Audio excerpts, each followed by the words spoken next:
మాజీ మంత్రి కాకాని గోవర్ధన్ రెడ్డి వరుసగా కేసుల్లో ఇరుక్కుంటున్నారు. నెల్లూరు జిల్లా వైసీపీలో అంతో ఇంతో యాక్టివ్గా ఉన్న కాకాని చుట్టూ ఉచ్చు బిగిస్తుండటం పార్టీ శ్రేణుల్లో కలకలం రేపుతోంది. తాజాగా క్వార్జ్ ఖనిజం కొల్లగొట్టిన కేసులో మాజీ మంత్రిపై కేసు నమోదు చేశారు. మరోవైపు ఒంగోలు పార్లమెంటు సభ్యుడు మాగుంట శ్రీనివాసులరెడ్డి సంతకాలను ఫోర్జరీ చేసిన కేసులో కూడా ప్రభుత్వం సిట్ నియమించింది. ఎంపీ సంతకాల ఫోర్జరీ కేసులో సైతం కాకానిని నిందితుడిగా చేర్చే సూచనలు కనిపిస్తున్నాయి. సర్వేపల్లి రిజర్వాయర్లో గ్రావెల్ కుంభకోణం వెనుక కూడా కాకాని హస్తమున్నట్లు అప్పట్లో పెద్ద ఎత్తున ప్రచారం జరిగింది. ఈ పరిణామాలతో కాకానికి కష్టకాలం తప్పదంటున్నారు. మాజీ మంత్రి కాకాని గోవర్ధన్ రెడ్డి అరెస్టుకు రంగం సిద్ధమైనట్లు జరుగుతున్న ప్రచారం రాష్ట్ర వ్యాప్తంగా సంచలనం రేపుతోంది. ఇప్పటి వరకు జిల్లాలో ఇద్దరు మాజీ మంత్రులు కాకాని, సోమిరెడ్డిల మధ్య కొనసాగుతోన్న మాటల యుద్ధం పోలీసుల రికార్డులకెక్కింది. ఓ మైన్ ని కొల్లగొట్టి అక్రమంగా 250 కోట్ల రూపాయలకు పైగా దోచేసినట్లు మాజీ మంత్రి సోమిరెడ్డి చంద్రమోహన్ రెడ్డి ఆరోపణల మేరకు మైనింగ్, పోలీస్ అధికారులు రంగంలోకి దిగారు. ఇప్పటికే ఈ అభియోగంపై కేసులు కూడా నమోదు చేశారు. మాజీ మంత్రి కాకాని గోవర్ధన్ రెడ్డిని ఈ కేసులో 4వ నిందితుడిగా చేర్చారు. ఈ నేపథ్యంలో కాకాని గోవర్ధన్ రెడ్డి అరెస్ట్ త్వరలోనే ఉంటుందని రాజకీయ వర్గాల్లో చర్చ నడుస్తోంది.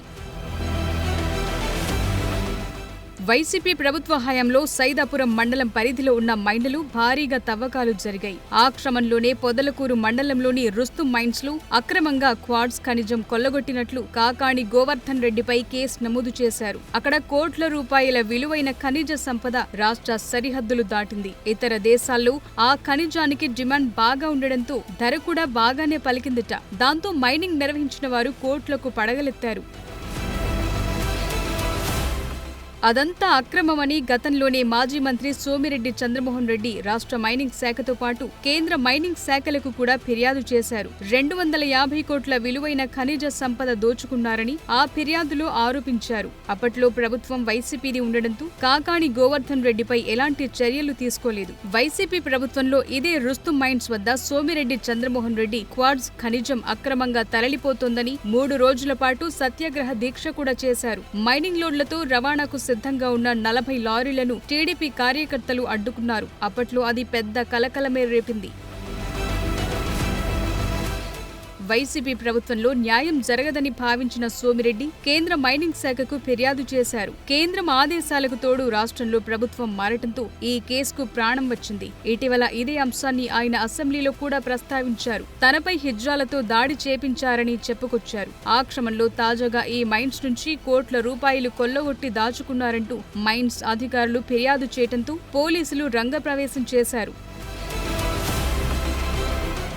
అప్పటి వరకు ఆ క్వారీ వైపు కన్నెత్తి కూడా చూడని మైనింగ్ శాఖ అధికారులు అక్కడకు వెళ్లి దోచుకుపోయిన క్వార్ట్జ్ విలువ 250 కోట్లకు పైగా ఉంటుందని లెక్కలు కట్టారు. పోలీసులకు ఫిర్యాదు చేశారు. ఈ కేసులో మొదట 3 కేసు పెట్టారు. కాకాని ప్రధాన అనుచరులు 3 పేర్లతో తొలుత ఎఫ్ఐఆర్ నమోదు చేశారు. అయితే ఈ 3 పోలీసులు తమ వద్దకు రాకముందే హైకోర్టును ఆశ్రయించి ముందస్తు బెయిల్ తెచ్చుకున్నారు. తాజాగా మరో 7 ఈ కేసులో చేర్చారు. ప్రస్తుతం ఈ అంశం నెల్లూరు జిల్లాలో హాట్ టాపిక్ గా మారింది. రాష్ట్ర వ్యాప్తంగా వరుసగా వైసీపీ నేతలు అరెస్ట్ అవుతున్న నేపథ్యంలో కాకాని అరెస్టు ఖాయమన్న ప్రచారం జోరుగా సాగుతోంది. కూటమి ప్రభుత్వంపై విమర్శలు గుప్పించడంలో కాకాని ముందు వరుసలో ఉంటున్నారు. అందుకే కూటమి ప్రభుత్వం ఆయనపైన దృష్టి పెట్టిందంటున్నారు. మరోవైపు ఈ కేసుపై కాకాని గోవర్ధన్ రెడ్డి స్పందిస్తూ కేసుల నమోదు కొత్త విషయమేమీ కాదని, కేసులు పెట్టి బెదిరిస్తే భయపడే ప్రసక్తే లేదంటుండడం విశేషం.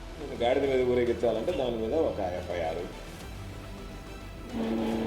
బెల్ట్ షాపులు సోమిరెడ్డి దోచుకుంటా ఉంటే షాప్ కొట్టు, డబ్బులు కొట్టు, షాప్ కొట్టు అనుకుంటా.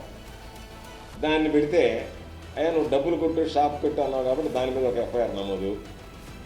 పోలీసులు ఈ సమాజంలో భిన్నమైనటువంటి వాళ్ళు, మిగతా వాళ్ళందరూ వేసుకోకుండా అందరూ కాకి ప్యాంటు, కాకి షర్టు, టోపీ పెట్టుకోలేదు కాబట్టి మీరు ఆ బట్టలు ఇప్పేసి మీరు పసుపు చొక్కా తొడుక్కోండి అంటే దాని మీద 2 కేసులు, మీరు పోలీస్ శాఖను అవమానిస్తారా అని చెప్పాను. ఇసుక అందటం లేదని ధర్నా చేస్తే దాని మీద ఒక కేసు. కాబట్టి మొత్తం మీద 6 కేసులు నమోదే. నిన్న క్వార్ట్జ్ మైనింగ్కి సంబంధించి ఒక కేసు నన్ను చేర్చడం జరిగింది. ఎంత నవ్వు వచ్చిందంటే ఆ కేసు చూసి, అంతే హాస్యాస్పదమైనటువంటి కేసు అంటే ఆ కేసులో నా పాత్ర ఏందో తెలుసా? పోలీసులు కనపరిచింది. నాకు సంబంధించినటువంటి నా అనుచరులు చెప్పారంట వాళ్ళతో. ఏమని? గోవర్ధన్ రెడ్డి అన్నీ చూసుకుంటాడు, మీరు మైనింగ్ చేస్తేనని. నేను చెప్పలే, నాతో కాంట్రాక్ట్ లేదు కదా, కాబట్టి నేను చెప్పాను అని అంటే సాక్ష్యం ఉండదు, ఆధారం ఉండదు. అందుకని నా అనుచరులు అంటే దారిని పోయేవాడు ఎవడన్నా పోయి గోవర్ధన్ రెడ్డి పని చెప్పాడని చెప్తే వాళ్ళ మీద కేసు నమోదు చేయడానికి సిద్ధపడుతున్నారు. ఎక్కడైనా ఒక సాక్ష్యమో ఒక ఆధారమో వాళ్ళ ముఖం నాకు చూడడమో లేదా వాళ్ళకి సంబంధించినటువంటి ఫోన్ కాంటాక్ట్స్ సమస్తం దారిని పెట్టాను. ఈ అంశంపై న్యాయస్థానాన్ని ఆశ్రయిస్తానని కాకాణి స్పష్టం చేస్తున్నారు. ప్రస్తుత పరిణామాలను గమనిస్తే మాజీ మంత్రి కాకాణి చుట్టూ ఉచ్చు బిగుస్తున్నట్లు స్పష్టమైన సంకేతాలు కనిపిస్తున్నాయి.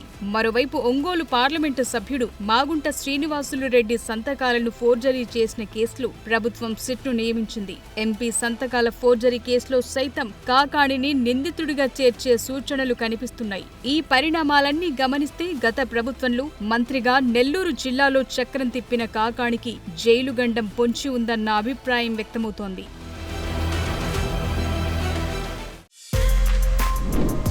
For more videos like this, subscribe Big TV channel.